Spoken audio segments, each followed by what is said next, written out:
ఓ ఆసక్తికరమైన ప్రశ్నతో మొదలు పెడదాం. ఈ రోజుల్లో అసలు ఆనందం అంటే ఏంటి? నిజంగా మనమే మారిపోయామా, లేక మన సంతోషాన్ని చూసే విధానమే మారిపోయిందా? ఒక్కసారి ఆలోచించండి. ఈ మార్పుని ఎప్పుడైనా గమనించారా? ఒకప్పుడు ఫ్రెండ్స్ కలిశారంటే చాలు, ఇల్లంతా కబుర్లు పాటలతో సందడిగా ఉండేది. కాని ఇప్పుడో ఏదైనా పార్టీ స్టార్ట్ అవ్వాలంటే ముందుగా వినిపించే ప్రశ్న ఒక్కటే, డ్రింకుందా? నిజంగా ఇది ఆలోచించాల్సిన విషయమే కదా. సరే, ఇప్పుడు అసలు విషయంలోకి వెళదాం. మన సంతోషమనేది సహజమైన అనుభూతి నుంచి ఈ ఆర్టిఫిషియల్ స్టిమ్యులేషన్ వైపు ఎలా ప్రయాణించిందో చూద్దాం.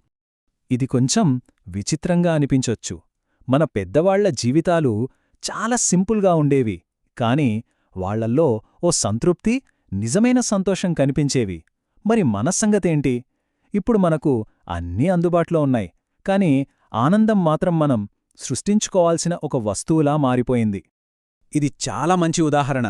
ఒకప్పుడు నలుగురు స్నేహితులు కూర్చుని సరదాగా ఓ పాట పాడుకుంటే చాలు, ఆ సంతోషమే వేరు. కాని ఇప్పుడు పెద్ద పార్టీలు, లౌడ్ మ్యూజిక్ లేకపోతే లైఫ్లో ఏదో మిస్ అయినట్టు, భలే బోర్ కొడుతున్నట్టు ఫీలవుతున్నాము. అంటే ఏంటి? మనకు మామూలు ఆనందం సరిపోవట్లేదు, ఏదో పెద్ద ఎగ్జైట్మెంట్ కావాలి. అయితే దీని వెనకాల ఓ సైంటిఫిక్ రీజన్ కూడా ఉంది. మన బ్రెయిన్ ఏం చేస్తుందంటే, చిన్న చిన్న విషయాల్లోంచి వచ్చే ఆ సహజమైన ఆనందాన్ని మెల్లమెల్లగా మర్చిపోతుంది. దానికి బదులుగా సంతోషం కలగాలంటే బయటినుంచి ఏదో ఒక బలమైన ప్రేరణ కావాలి. అంటే ఈ ఆర్టిఫిషియల్ స్టిమ్యులేషన్కి అలవాటు పడిపోతోంది అన్నమాట. ఈ మార్పు కేవలం మన సంతోషం మీదే కాదు, మన ఫ్రెండ్షిప్స్ మీద, మన బంధాల మీద కూడా చాలా పెద్ద ప్రభావం చూపింది. దాని గురించే ఇప్పుడు మాట్లాడుకుందాం. ఒకప్పుడు ఫ్రెండ్షిప్ అంటే ఒకరికొకరు తోడుగా ఉండటం, మనసులో ఏముందో దాచుకోకుండా మాట్లాడుకోవటం. కాని ఇప్పుడు ఆ లోతైన కనెక్షన్ ప్లేస్లోకి ఫోటోలు, రీల్స్ వచ్చేశాయి.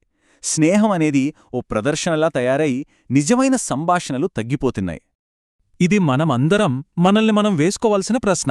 స్నేహితులతో మనసు విప్పి మాట్లాడటానికి కూడా మనకు ఆల్కహాల్ సపోర్ట్ ఎందుకు అవసరమవుతోంది? ఒకరితో ఒకరు సహజంగా కనెక్ట్ అవ్వలేకపోతున్నామా? ఏంటి సమస్య? సరే, ఈ మార్పుల వెనుక ఉన్న అసలు కారణాలు ఏంటో ఇప్పుడు చూద్దాం. ఈ సామాజిక, ఎమోషనల్ షిఫ్ట్కి మూలాలేంటో అర్థం చేసుకునే ప్రయత్నం చేద్దాం. దీనికొక ముఖ్య కారణమేంటంటే మోడ్రన్ లైఫ్లో స్ట్రెస్. మన జీవితాల్లో సమస్యలు పెరిగిపోయాయి, కాని వాటిని ధైర్యంగా ఎదుర్కొనే మెంటల్ కెపాసిటీ మాత్రం తగ్గుతోంది.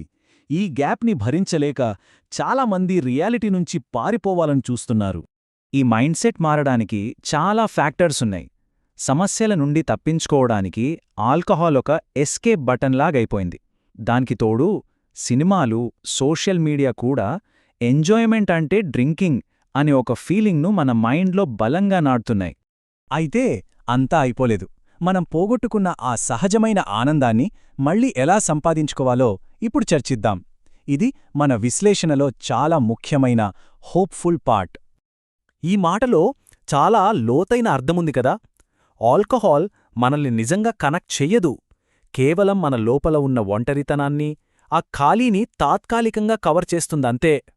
సో అసలు పాయింట్ ఏంటంటే, మనం బయట వెతుకుతున్న సంతోషం నిజానికి బయట ఎక్కడా లేదు. అది మన లోపల్నుంచి రావాలి. అది మనం తాగే వస్తువు కాదు, మనం ఫీల్ అవ్వాల్సిన ఒక అంతర్గత స్థితి. ఓ చిన్న ఎక్స్పెరిమెంట్ చేసి చూద్దామా?